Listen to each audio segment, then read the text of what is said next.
It's really great to be in beautiful Buenos Aires. I remember we actually started talking about Hyperbridge at the first Sub0 in Brussels. I've been discussing a lot in our talks about the cryptographic mechanisms that make Hyperbridge possible. And I realized that I've actually not discussed the crypto-economic mechanisms that will keep Hyperbridge sustainable and powered by a decentralized network of agents, sustaining the network even after Polkadot Labs and the developers of Hyperbridge are no more. And so, yeah, let's get into it, actually. So the Hyperbridge protocol is actually not one thing. It's not the Hyperbridge parachain. It's not the relayers. It's not Polkadot. It's actually this combination, this amalgamation of every single thing. So we have the consensus relayers, we have the messaging relayers, we have the block producers, the collators on the network, and we also have the Polkadot protocol. And Hyperbridge cannot function if a single member of this set is not present. If Polkadot is not available, then you no longer have the Hyperbridge protocol. If any of the relayers are offline, then the protocol is not going to function. So we need incentives and we need cryptoeconomic guarantees that bring all these participants together to facilitate the protocol, right?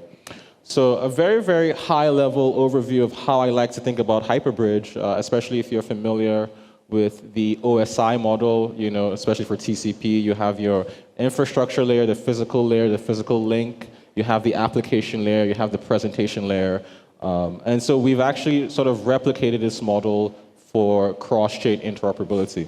So at the top is actually Polkadot. Polkadot is actually what enables the rest of the Hyperbridge stack. And then we get, of course, to the Hyperbridge network itself with the parachain network. And then we have the relayers at the bottom who are basically the physical link of the Hyperbridge protocol, right? And so, you know, they're basically connected to all the external networks. And they're going to collect some information. They're going to collect proofs. They're going to collect data. And they're going to feed that into Hyperbridge. Hyperbridge is going to do some verification. And after that's done, then Polkadot is going to prove what Hyperbridge has done, right? It's going to say, OK, all of this work is correct and it looks good to me. So you can see the Hyperbridge network and the relayers are untrusted. There are no crypto-economic guarantees at this layer. But once the work moves up to the top where Polkadot exists, which is the trusted layer, then we start to have some crypto-economic guarantees, right? So here's how I like to think about it, right? Like, so the Polkadot network is watching both Hyperbridge and both the relayers and ensuring that they're both doing the correct thing. The relayers, they basically work with the collators, right? Because they collect transactions and they submit to the block producers to include these transactions in the block. And the collators are obviously watching the relayers because they're checking that the relayers are submitting the correct transactions. And so, you know, basically the roles of everyone on the network, the relayers, they're going to collect and submit transactions to Hyperbridge. These transactions contain proofs of consensus, proofs of transactions, cross-chain transactions that need to be exchanged. The collators, well, they're just going to verify these transactions, right? They're going to verify that these proofs are correct. And if they are, they're going to put them in a block. But if they're not correct, invalid transactions do not make it into a block. And this is very critical so we can save up critical block space. And once Polkadot, once the collators are done, they're going to put all these blocks and submit them to Polkadot. And Polkadot is going to verify these blocks because that's actually what it does, you know, compared to your other roll-up platforms that actually require you to prove your blocks. Polkadot actually proves your blocks for you, right? So if you remember Ethereum, you have to generate a ZK proof of your L2 blocks, but for Polkadot does that job for you, right? And after Polkadot verifies your block, it's going to be like, OK, that looks good to me. It's going to generate a certificate or a receipt that your blocks are valid, right? And this is very important, and I'm going to get into this later on. So let's quickly look at the first agent on the Hyperbridge network, the collators, right? They're basically collect and verify interoperability proofs. There are two kinds of transactions that they expect. They expect consensus messages, and they expect cross-chain messages, right? And these things both have proofs. And they're actually not staked participants. Typically, you see blockchain networks require you to stake so you can be a part of the active set. We've taken a completely different approach to this.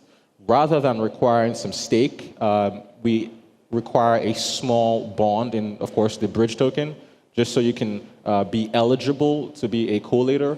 But in order to be selected as a collator, you actually have to burn reputation points. And these reputation points come from being an active relayer. So only relayers can become collators. You know, there's nothing else. You cannot bribe anyone to become part of the collator set. You do some work as a relayer, you put a small bond up to be eligible to be selected as a collator, and then with your points, the relayers that have the most points make it into the collator set. And this collator set is rotated every 24 hours. So every 24 hours, new relayers are eligible to become collators. And collators, well, they're paid for their work. They earn around 0.7 bridge for every block that they produce. And so if you miss a block, well, you miss the reward for that block.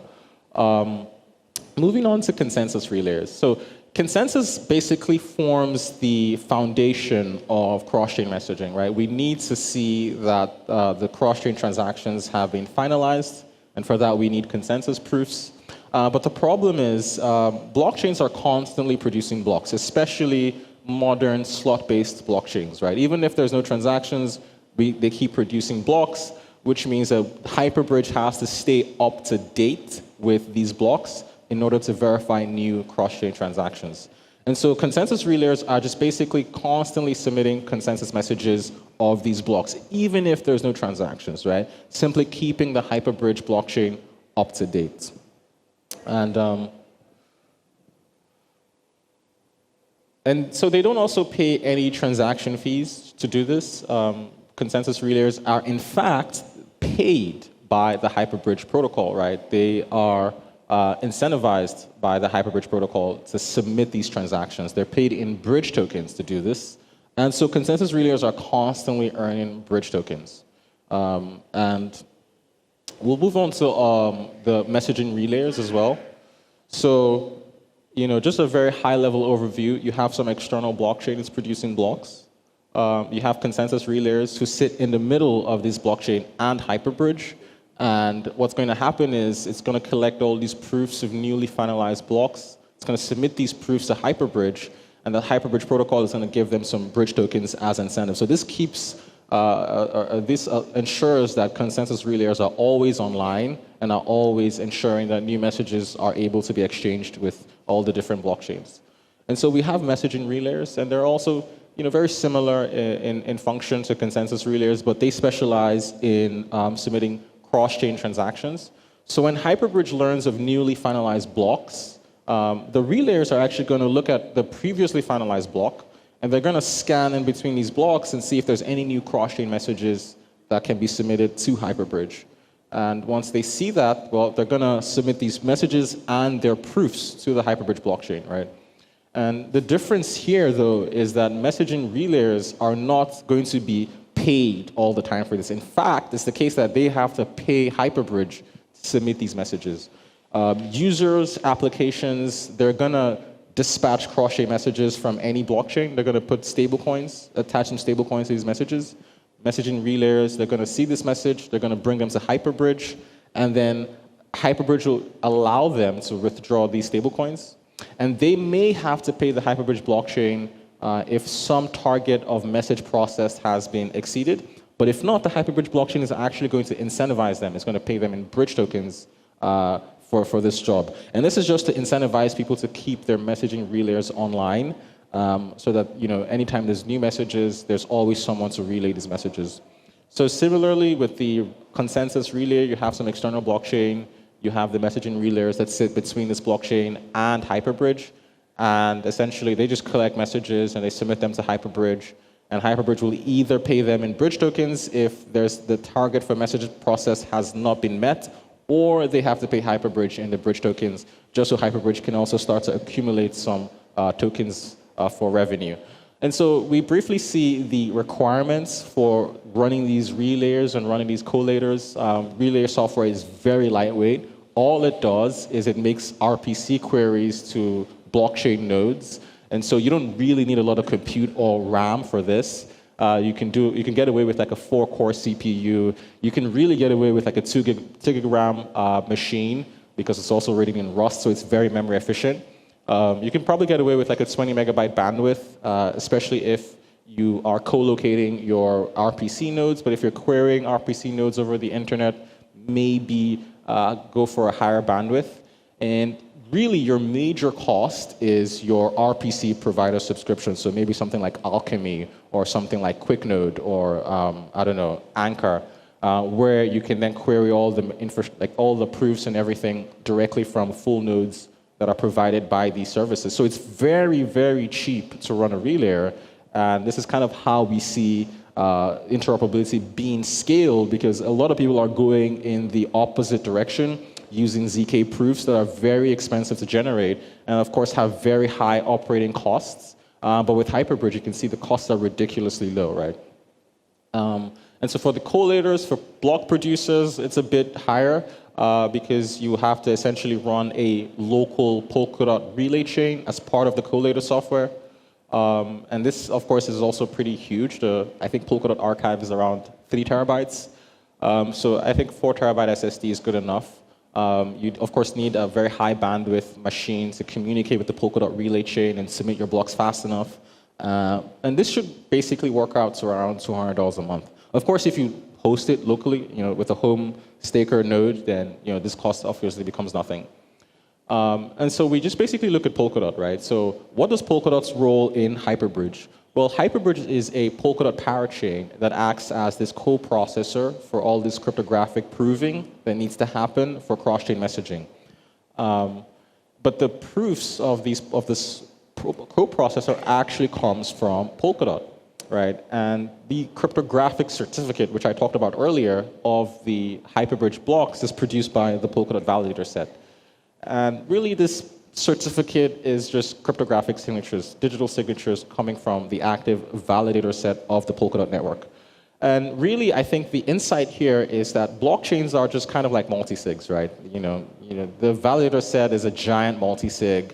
And so then why is this different from our existing multisig bridges? Well, let's actually look into that. So on a blockchain, the validator set is actually rotated periodically. In the case of Polkadot, this is every 4 hours. But if you had a multi-sig committee that does bridging, then your signers are never rotated. And the keys sit on the machine, creating opportunities for private key compromise, right? Secondly, the signatures carry what we call on-chain insurance through staking and slashing. So the validators of the Polkadot network, or really the validators of any blockchain, they're staked. They have put up some capital to become validators that can be slashed if they sign incorrectly. But your multi-sig committees, they don't have any insurance. They don't have anything to lose. And that's why when these bridges get hacked, it's so very easy to make off with billions of dollars in bridged assets with no consequences for this. Now, the only problem with blockchains as a multisig is that the blockchains often have very large validator sets. So, for instance, Polkadot has over 600, and they're going to expand this to over 1,000 validators. But you can actually fix this using aggregatable BLS signatures and through some nice ZK tricks to bring back the cost of verifying these signatures to something that's more permissible. But we can see that in the case of multi-sig committees, they necessarily have to keep their sets very, very small so that it's very cheap to verify, right? And the last thing is for blockchains, joining the set is open and permissionless as long as you have the right stake. You can leave and join the set at any time. But for multi-sig committees, it's necessarily closed and permissioned because of the trust that's required, right? So let's now look at the economics of the Hyperbridge protocol. So the Hyperbridge protocol has fixed operating costs. I discussed the incentives that are given to the relayers. So consensus incentives make up 3 million bridge tokens. Messaging incentives make up around 1.4 million bridge tokens. Collator incentives, of course, make up around 3 million bridge tokens. And of course, we have to pay for Polkadot core time, which is variable, but I think it's pretty cheap. So in total, we see that the cost of running the Hyperbridge protocol is actually around 10 million bridge tokens per year. And well, if we're going to be paying out all of these costs, where's it going to come from? Well, it's going to come from the Hyperbridge treasury, the on-chain treasury, which holds around 40% of the token supply. It's basically the majority holder of the bridge token. And this also gives the Hyperbridge protocol around 40 years of runway. So it literally has 40 years to turn a profit, which I think is good enough. But how does it turn a profit? Whenever users bridge cross-chain messages, whenever users make cross-chain storage queries, the Hyperbridge treasury collects transaction fees. Remember, the messaging relayers are collecting these transaction fees on behalf of the Hyperbridge treasury. And so Hyperbridge needs to process around 10 million messages annually to break even. According to Token Terminal, there's over 1 billion cross-chain transactions yearly. So I think Hyperbridge only needs around 1% of this market share to break even. And at that point, it just continues to make profit. So let's look at some of the Hyperbridge stats so far since we released this. We've saved over 13 trillion gas for all the verification that Hyperbridge has done. We've processed around 50,000 messages, and this is not just from Hyperbridge's, like Polkadot Labs' own applications. We also have third-party applications live on mainnet that are actually creating these cross-chain messages and cross-chain transactions. Over 10 million proofs have been verified. This is a combination of consensus proofs, messaging proofs, and we've done over $180 million in transaction volume. Of course, our economic security comes from Polkadot, and that's north of $2 billion. And we now support over 14 major EVM networks, right? And you can see all the networks you support here. All your favorite networks are here. Of course, Polkadot, Hydration, Bifrost, but now Arbitrum, Polygon, Base, Gnosis, Ethereum, Mainnet, Unichain, and we continue to expand support for more networks. So just briefly, quickly into the applications. Polkadot Labs, we've developed Token Gateway, which allows you to do cross-chain token bridging using this burn and mint interface. It's also backwards compatible with existing ERC20 deployments through a lock and mint interface. And you can bridge any token and also execute arbitrary call data. And this already powers the DOT token, which is live on mainnet today, VDOT, ZK Verify, Manta, and on some other tokens as well. And very recently, we launched Intent Gateway, which allows you to do fast cross-chain transactions. These are verifiable cross-chain intents, and they will happen under 30 seconds for most transactions. But the real innovation here is if your transactions are not fulfilled, if your cross-chain orders are not fulfilled, then you can permissionlessly ask for a refund on the Hyperbridge app, and you'll get your refund immediately, right? Because all of this is powered by proofs, and Hyperbridge can actually look at the state of the counterparty chain and see that your orders are not fulfilled, right? But of course, there are third-party developers building on Hyperbridge, and we're working with Hydration to deploy their version of intents. They're also working on a price oracle for some staked versions of ETH. Bifrost is doing a price oracle for their liquid staked tokens. They're also going to be launching this asynchronous V token minting. And there's been a few hackathons that have successfully deployed applications on Hyperbridge on testnet. We're also thinking about potentially new ideas for applications. We see a lot of opportunities in verifiable price oracles, also in cross-chain governance, where you can do governance on one chain, but read the results of that governance from any chain. There's also lovely things around cross-chain identity, where identity is on one chain, but you can read that identity from multiple chains. Also, we see opportunities for historical storage queries that allow contracts to look at the historical state of the blockchain they're on. And this could be useful for incentive distribution protocols like Merkle. We've recently released our developer SDKs. The Hyperbridge core contains all of the Solidity interfaces for Solidity applications. We have Hyperbridge SDK for wallets and front ends. It's basically a TypeScript SDK. And then we have the subquery indexer as well as the filler for our intents. So our roadmap, I'm really happy to announce here for the first time on the Sub0 stage that Hyperbridge will be natively available on the Polkadot Hub. And so this means that applications on the Polkadot Hub can use Hyperbridge to interact with blockchains outside of the Polkadot ecosystem, making cross-chain storages, queries, and also cross-chain messaging. We're also working on BLS Beefy. We're working very closely with the Parity team to bring BLS Beefy to life, which will finally decentralize Hyperbridge. Because right now, the Polkadot Labs team, we run the consensus prover for Polkadot Consensus. And so we would like to make this decentralized using a BLS aggregatable signatures. And we also have upcoming EVM integrations. I would say majorly Arc, Tempo, Monad, Sonic, Tron as well, because now they're working on state commitments and bringing state commitment support to Tron. And of course, we now have Cosmos support, so we can support the Cosmos EVM chains like Say, Chronos, and Injective. And that's my talk. Thank you for watching.